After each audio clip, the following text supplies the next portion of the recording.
Hey, salut mes petits chineurs de poche, comment ça va? Bah écoutez-moi, ça va pas trop mal. Écoutez, j'étais parti de ce monde, parti de ce pays pendant quelques mois. Je ne fais que vous le répéter. Je viens de revenir, j'ai envie de savoir un peu ce qui s'est passé. C'est quoi la France en 2026? À part les Testi Crouspi, Crouspilol et 6-7 là. Alors du coup, j'ai regardé un petit peu les infos pour voir un peu ce qui se passe. Qu'est-ce qui se passe dans notre beau pays? On est quand même le pays des 400 fromages, c'est pas n'importe quoi. Donc je m'attends quand même à ce que le niveau soit relevé. Parce que déjà l'année dernière, j'émettais quelques doutes quant à l'avenir de notre pays. Mais maintenant, ça va peut-être mieux. Je veux dire, peut-être que le monde est en train de guérir. Je sais pas, on va voir. Allez, générique manuel. On va parler aujourd'hui malaise. Il y a quelqu'un qui est enculé. Je suis en présence d'une personne qui fait apparemment un malaise. J'ai envie d'être une con. Snoop Doggy Dogg. Alors qu'est-ce qu'on attend?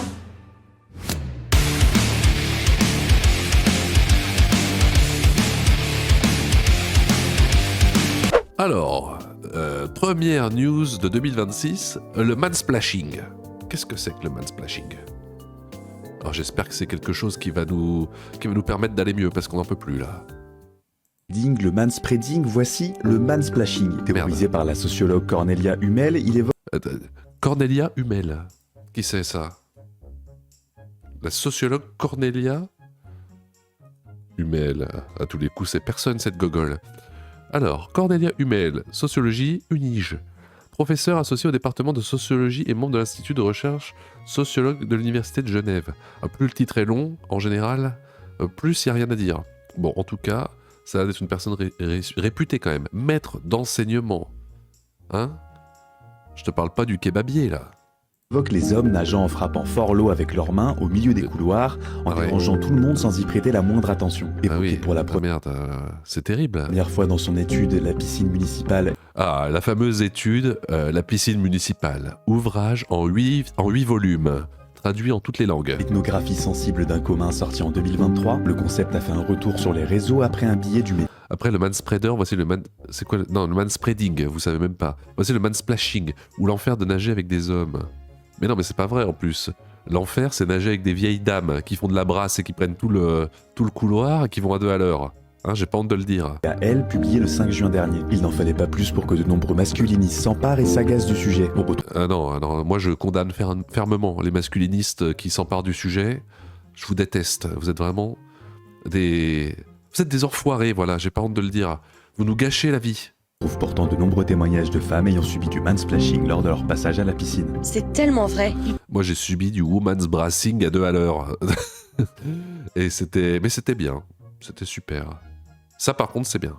Ils prennent toute la largeur de la ligne et même quand ils font une pause au bout de ligne, ça dure 3 heures et ils prennent toute la place, t'as même pas un bout pour t'accrocher au rebord. Oh mais tu nous emmerdes, va faire autre chose. Après le manspreading, voici le mansplashing, théorisé par la sociologue. Ah mais c'est tout?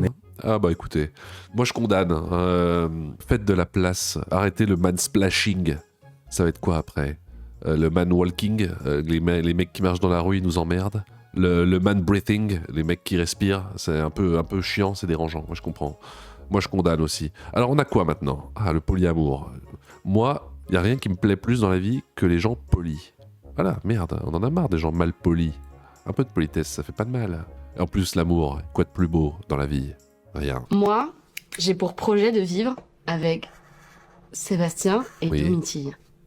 J'ai une relation romantique avec Domitille et Émile.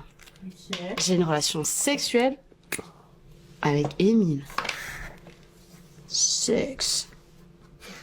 J'ai une relation très forte et depuis très longtemps avec Luc et Domitille. Et Sébastien, c'est en cours. Ouais. Et après, vous avez des gens. Parce qu'il n'y a pas que moi, tu vas dans ce schéma. Oui, parfois, il y a des gens. D'accord, Lady Gaga Eco Plus, mais ça doit gratter dans la couscoussière, si tu vois ce que je veux dire. À mon avis... voilà. Elle, c'est Floriane. En ce moment, c'est avec Domitille et Émile qu'elle partage ses sentiments. Elle pratique ce qu'on appelle le polyamour. Le polykyste, le poly... Comment ça s'appelle? La polychlamydia.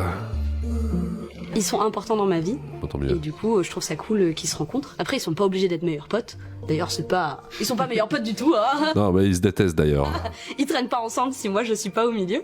Mais je trouve ça important parce que c'est des parts de ma vie. Et là, vous vous demandez, si Domiti et Émile ne sont pas ensemble, alors c'est quoi le polyamour? Je vais vous expliquer. Oh oui, explique-nous. Non, en fait, explique-nous pas. Mais pourquoi? Pourquoi ce monde est-il ainsi? Le polyamour, c'est le fait d'avoir des relations, chacun avec plusieurs personnes en même temps. Oui. Qu'elles soient amoureuses ou sexuelles. Il n'y a rien de mieux. Par exemple, ici. J'en ai parlé à ma femme. Bizarrement, elle n'était pas d'accord. Mais parce qu'elle est vraiment rétrograde. Ça me dégoûte. Florian est en relation avec Domiti et Émile. Non mais refaites-nous pas le schéma là, c'est bon. Qui sont eux-mêmes en relation avec d'autres personnes. Non, Émile il est pas en relation avec d'autres personnes, ça c'est des conneries. Bon, Domiti, peut-être, on sait pas trop. Le schéma là qui représente un peu les relations qu'on a, on appelle ça un polycule. Fut un temps, j'ai eu un polycule de 28. Eh ben dites donc. Oui, va falloir bien nettoyer la couscoussière là, parce qu'il doit y avoir des restes. Où on avait fait des liens. Et j'en avais rencontré 22 sur ces 28. Donc j'avais vraiment fait mon travail.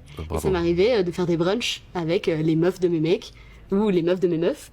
Là, on est un petit polycule. Oui, même toi, tu comprends rien. Dans quoi tu t'es fourré? Dans quoi on se fourrerait pas pour être à la mode, hein? Mais hâte que ça grandisse, que ça fleurisse et que ce soit plein de gens bienveillants, puisque encore une fois, on est liés par de l'amour. Bien sûr, bien sûr. Oui, bravo à toi. On y croit tous. Ensuite, on a quoi? Ah, ça a l'air sympa. Regardez-moi ça. Alors attendez, je passe en écran... Ouais, voilà, j'ai tout fait planter. Je passe en écran large pour vous montrer... Oh non! J'y comprends rien. On passe en écran large pour vous montrer une vidéo en écran vertical. Voilà, c'est ça 2026. Alors, qu'est-ce qu'on nous propose aujourd'hui? J'ai mangé des pâtes en Tifa. Alors, c'est pas des pâtes en blé, c'est des pâtes en Tifa de Final Fantasy VII. Ah, ça doit être bon dit comme ça donne envie. Des pâtes qui sont un peu particulières, il me semble. Il me semble. Antifasciste, hein. Des pâtes antifascistes. C'était un spectacle. Moi, j'ai acheté des pâtes fascistes. C'était vraiment... C'était moins bon. Le banquet antifasciste. C'était engagé, joyeux et très instructif. Bien sûr, c'était formidable. Dans cette vidéo, je vais vous montrer que la cuisine est politique et qu'il existe des moments de partage autour de la nourriture et des traditions populaires qui véhiculent des valeurs de solidarité. Et pourquoi il y a que des vieilles dames? Ça donne pas envie d'y aller. Solidarité et d'humanisme. Quand est-ce qu'on joue à la pétanque et qu'on boit du pastis? Alors je viens d'arriver à Cavaillon et... Ah non, ça... Pas à Cavaillon, oh non, putain, non. Le 84. Le Vaucluse. C'est vraiment l'enfer. Il fait super beau. Et là, je suis en marche vers le théâtre de la Garance. C'est ici qu'à partir de 19h commence le spectacle banquet autour des pâtes antifascistes. Et pour d'abord comprendre où je mets les pieds, je suis arrivé un peu en avance pour rencontrer la directrice du lieu. Là, on entre à l'intérieur de la Garance. La Garance est une scène nationale. Elle accueille toutes sortes de spectacles, du théâtre, de la danse, de la musique, des arts de la rue et du 4. Oui, spectacle de pâtes antifa. Ça, faut pas le louper, hein. Notez-le dans vos agendas. Au 24 mai, la Garance organise le festival Confi, un événement artistico-culinaire. Oh mon Dieu. C'est là qu'arrivent les pâtes antifascistes, dont je vous parlais au début de la vidéo. Oui, bah tu nous en as parlé tout le long, donc on sait que tu parles de ça. Le festival Confi accueille ce 19 mai la toute première représentation du spectacle intitulé La pasta chiuta antifascista di Casacervi. Je suis désolé pour cette prononciation italienne catastrophique. Oui, mais même le reste, tu zozotes et puis tu parles trop près du micro. Mais c'est pas grave, c'est bien ce que tu fais. C'est du journalisme. Vous vous dites, oui, c'est sûrement un truc, un journal de merde, genre Blast. Non, les gars. Libération. Hein, on se fout pas de votre gueule, là. C'est le top du journalisme. Qui ne fait pas honneur à la créatrice de ce spectacle, Florian Facchini. Dans la première partie du spectacle... Et voilà, les femmes, quand elles montent sur scène... C'est pour faire la cuisine. Pardon, c'est pas moi, je veux dire, c'est ce que je constate. Florian Facchini confectionne des pâtes tout en racontant l'histoire des Cervi, une famille italienne qui, en 1943, lors de la destitution du dictateur fasciste Benito Mussolini, a cuisiné des pâtes pour tout leur village. Une célébration très symbolique, car Mussolini voulait faire Oui, mais c'est des Italiens, ils bouffent des pâtes tout le temps. Même quand Mussolini est arrivé au pouvoir, je pense qu'il mangeait des pâtes aussi. Interdire les pâtes, notamment parce qu'il rêvait d'une autarcie alimentaire et l'Italie ne produisait pas assez de blé. En termes de ce petit cours d'histoire, avec plein d'autres surprises que je ne vais pas vous spoiler, les pâtes de Florian Facchini sont prêtes. Oh, tu peux nous spoiler, on n'ira pas le voir. Hein. Maintenant, c'est à vous. C'est quoi? On va reconquérir l'espace public tous ensemble. Nous allons sortir. Quelle angoisse. Là, maintenant, on est dehors, juste devant la Garance, pour la deuxième partie du spectacle. Et c'est maintenant que commence le banquet. La tenue du banquet dépend aussi de la volonté des participants.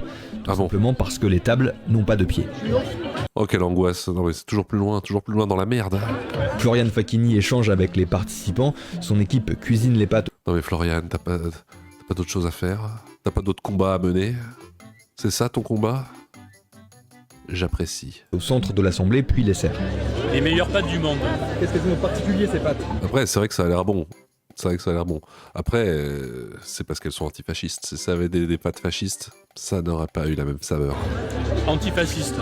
Elles sont super bonnes. Le banquet se termine par un digestif délicieux, ça je peux vous l'assurer.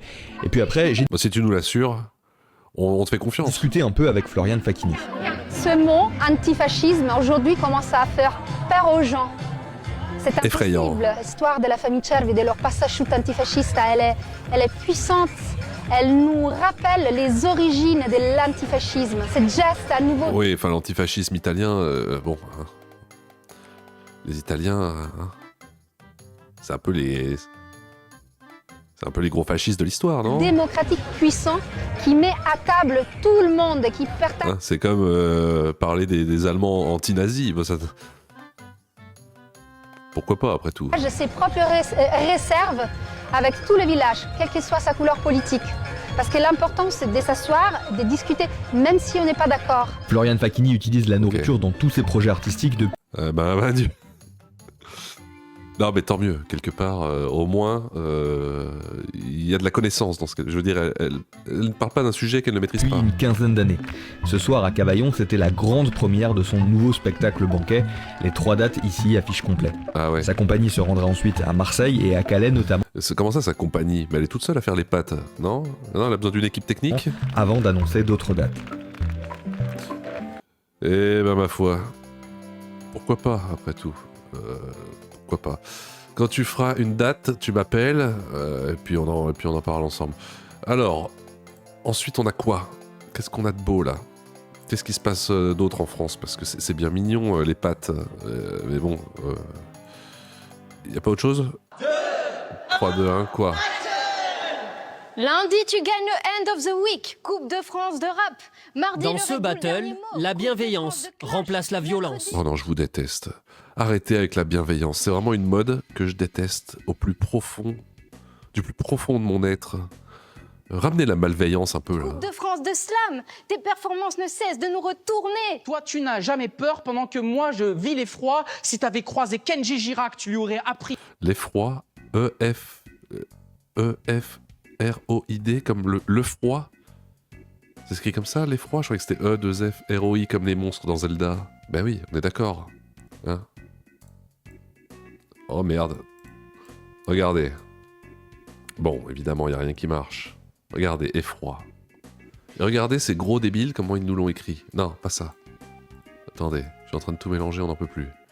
Il a tiré droit. Maël et Maras sont des professionnels du battle de... Regardez. Vous allez dire qu'Ekos, on s'en fout, on n'est pas prof de français. Oui, mais bon, je pense que quand on est un vrai journal, quand on n'est pas un espèce de petit journal étudiant à la bite, quand on est France putain de 3 Nouvelle-Aquitaine et qu'on sait pas écrire effroi, de France de rap. Moi, ça m'en fout. Dans ce battle, la bienveillance remplace la violence. Mercredi, Coupe de France de slam, tes performances ne cessent de nous retourner. Toi, tu n'as jamais peur pendant que moi, je vis l'effroi. Comme du lait froid. Peut-être que ça existe, l'effroi. Je vis l'effroi. Non, on est d'accord. Je vous laisse constater, ça n'existe pas. Putain, mais France 3 Nouvelle-Aquitaine, quoi. Cassos. C'est même pas écrire. Merci. vis l'effroi. Si t'avais croisé Kenji Girac, tu lui aurais appris à tirer droit. Maël et Maras sont des professionnels du battle de... Ah bon, c'est des professionnels. Eh bah, dis donc. J'ai hâte de voir le battle amateur. Compliment. Une discipline inspirée des joutes verbales du rap. Mais en étant gentil. Notre objectif, c'est aussi de démocratiser ça, Non, mais c'est pas obligatoire, il n'y a pas besoin de faire ça, je pense. démocratiser le compliment et de dire, bah regardez, on peut faire des compliments qui peuvent faire réagir, qui peuvent faire autant hurler que du clash, mais qui sont bienveillants, positifs. Non, Maëlle, non, ma race. Ne faites pas ça. Et qui permettent de faire l'éloge de quelqu'un. À ce nom, près de Bordeaux, Maras, du collectif Ta mère la mieux, accompagne des jeunes intéressés par les métiers de l'art dans l'écriture d'un battle de compliments. D'accord. Alors, très sincèrement, j'ai rien à dire. Ça me trouve le cul. Juste compléter cette phrase. Tu es tellement fort que... Ouais. Tu es tellement fort que même Atlas il s'assoit pour te laisser porter le monde. Mythologie. J'avais peur que ce soit un peu... De la merde. Gênant d'une certaine façon. Oui, c'est complètement gênant. Enfin, Marina de l'anneau. Pourquoi tu incites Maras à continuer dans son délire? Parce que ça sonne hypocrite, parce que j'ai du mal en fait à faire des compliments, surtout qu'on se connaît tous depuis hier, mais finalement c'était très bien. Ouais, c'est génial. Cesse de rigoler. On passe tellement de bons moments que toute la terrasse se retourne pour rire à tes côtés. Oh. T'es bienveillant dans le fond, tu joues aucun des gens de ce monde. T'es comme Palmer et tout ce monde, on peut t'appeler le bonheur des ondes, non? Oh non, mais 2026, c'est affreux. Vivement que la mode tourne et qu'on se réinsulte tous, là, qu'on se remette à se détester, mais pour notre bien. Parce que si on dit à quelqu'un « t'es beau, t'es génial, c'est super ce que tu fais », il se remet pas en question et il reste une merde. Alors que quand tu dis à quelqu'un « écoute, t'es gros et t'es une grosse merde », il se dit « bon, faut peut-être que... » Non, ça dépend, il y a des gens qui préfèrent s'y complaire, moi le premier. Mais je pense que dans la méchanceté et dans la malveillance, il y a un côté... devenir meilleur. Alors que dans la bienveillance, il n'y a que se complaire dans la merde. Alors on a quoi maintenant? Oula, qu'est-ce que c'est que ce truc? C'est 2026 ça? C'est ça l'allégorie de 2026? Voyons voir. Elle me demande si j'aime bien ses sourcils. C'est le titre de la vidéo. Hein. Mais d'ailleurs j'aurais une question pour toi, ça, parce que finalement... Mon Dieu, mais qu'est-ce que c'est? On dirait... C'est pas Bonnie, on dirait Bonnie Blue, mais c'est bonnet bleu. T'aimes bien, mais en toute honnêteté, hein. Honnêtement, est-ce que t'aimes bien mes sourcils? C'est infernal. Ouais. Oui. Non mais oui ou non? Genre t'aimes pas? Non, ok. Oh là là, mais c'est humain. Vous la connaissez? Non. C'est Pourquoi? pas... Ton goût n'est pas mon goût. Exactement. Et inversement. Tu vois, peut-être que quelqu'un n'aime pas mon goût, moi je l'adore. Non, moi aussi j'adore. Merci. Mon Dieu, mais qu'est-ce que c'est que cette horreur? Je les trouve trop pépés. Ok. Ils font trop pépé et trop mémé, comme grand-papa et grand-maman. Brolift. Ouais. Voilà, okay. Et je t'avais dit en introduction que j'aimais pas les brolift. Ouais, c'est vrai, voilà. ça, ouais. Et j'avoue que le fait qu'ils On dirait, est-ce que vous avez déjà essayé de faire des dessins quand vous étiez petit? Oui, vous adoriez faire ça. Oui, vous dessiniez un rond pour faire la tête, vous mettez les yeux et les sourcils. Quand vous vouliez faire quelqu'un d'énervé, vous mettiez 2 traits comme ça. Monte comme ça, quotidiennement, moi je sais que je pourrais pas les porter sur moi. En revanche... Non mais regardez ça, mais on dirait Pierre dans Pokémon. Pierre du Bourg-Palette. Mais regardez. J'ai pas raison? J'ai pas raison, les amis? Non, qu'est-ce que c'est? Oui, ça. Regardez-moi ça. C'est pas complètement vrai ce que je dis? Il y a un problème. Je trouve que ça fait extrêmement artistique, dans le sens où genre pour une prestation scénique, tu vois, genre un clip avec un thème, une artiste, tu vois une musique, I don't see what you want with to be. Genre, totalement. T'as trop raison, ouais. D'un album. Ouais, totalement. Mais c'est qui? Era d'une chanteuse. C'est vrai. Mais en fait, je vais lire les commentaires pour voir qui c'est. D'une chanteuse. Ok. Tu vois ce que je veux dire? Ouais, non, mais je vois ce que tu veux dire, ouais. Pas au quotidien, mais en même temps, ça pourrait passer. Bon, après, on se focus sur ses sourcils, mais bon, le reste, c'est pas mieux, non? Si pour un projet artistique. Pour un projet, ouais, ok. Ouais, genre pour un album, pour un film. Ouais. Alors, c'est ça, l'art en 2026, c'est bien. J'aime beaucoup. J'aime beaucoup. C'est elle, Théodora? On m'a parlé de Théodora, c'est elle? Ouais. Ok, non, mais ouais, mais je vois. par contre, est-ce que je t'aurais insulté par rapport à tes sourcils? Jamais de la vie. Ouais, je me serais dit, oh, j'ai pas l'habitude de voir des sourcils comme ça. Ouais. Ah bon, pourtant, c'est génial. On continue? Non, je pense qu'on en a vu assez. C'est quoi ça? La sociopathie, autrement appelée TPA? Oh non, mais c'est encore une meuf qui se la raconte. Elle a un piercing dans le nez ou pas? Elle va encore... J'aurais pas de remords à le faire et j'aurais pas d'hésitation. Je suis atteinte du TPA. Donc... TPA, c'est quoi? C'est pour payer au bar, ça, non? C'est le boîtier TPA.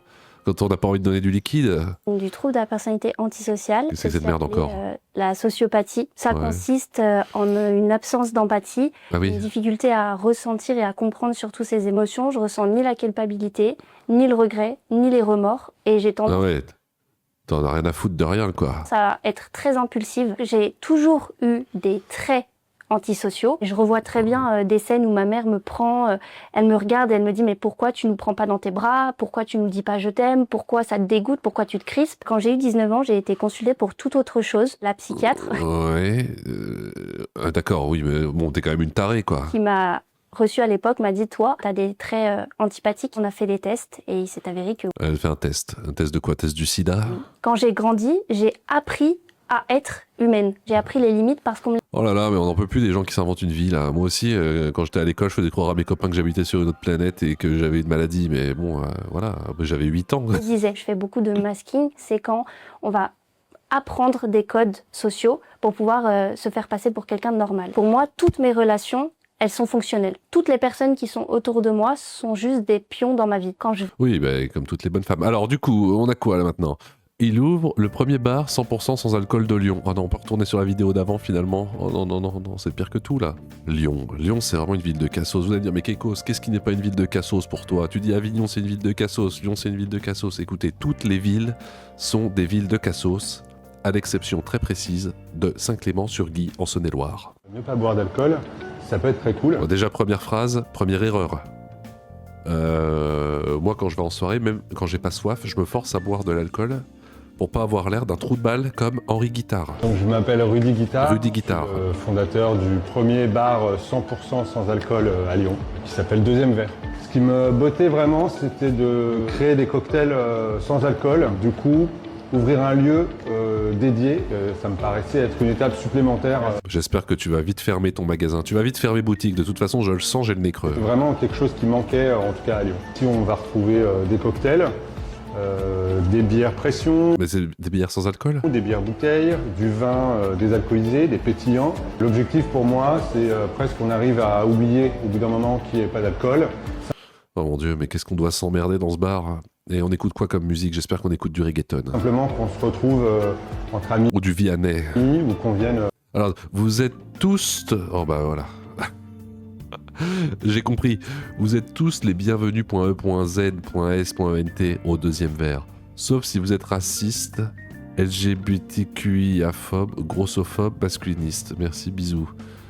Ouais, bah d'accord, bah vous accueillez que les bonnes femmes et les gays, quoi. Seul, partager l'expérience. On voulait se détendre entre amis, on nous a parlé d'un nouveau bar à côté. Qui t'a parlé de ça? C'est quelqu'un qui te déteste. Sans alcool. Moi qui fais beaucoup de sport, c'est plutôt pratique. Et comme ça, il n'y a pas de discussion de savoir si on prend avec ou sans alcool. Et là, j'ai goûté un cocktail vraiment super original, donc j'invite tout le monde à tester. Non, c'est pas vrai. Tu détestes tout le monde, c'est ça? Moi, je le vois dans mon entourage de plus en plus qui font le dry January. Donc, c'est une tendance qui se développe de plus en plus. Ouais. Oh mon Dieu, mais quelle tendance de merde. En fait, moi, c'est intéressant. Écoutez, moi, si j'ai un conseil donné aux jeunes... Non, j'ai aucun conseil. Je travaille aux États-Unis en ce moment. Oui. Et je trouve que c'est un point sur lequel on est extrêmement en retard en Europe ou en France.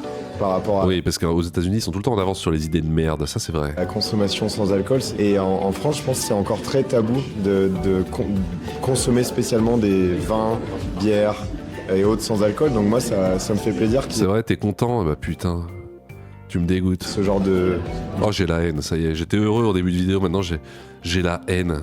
J'ai le démon là, lieux qui apparaissent comme ça, qui donnent envie de venir. Effectivement, ça soulève la question, est-ce qu'on aime le goût de la chose s'il n'y a pas d'alcool dedans? Non, bien sûr, c'est dégueulasse.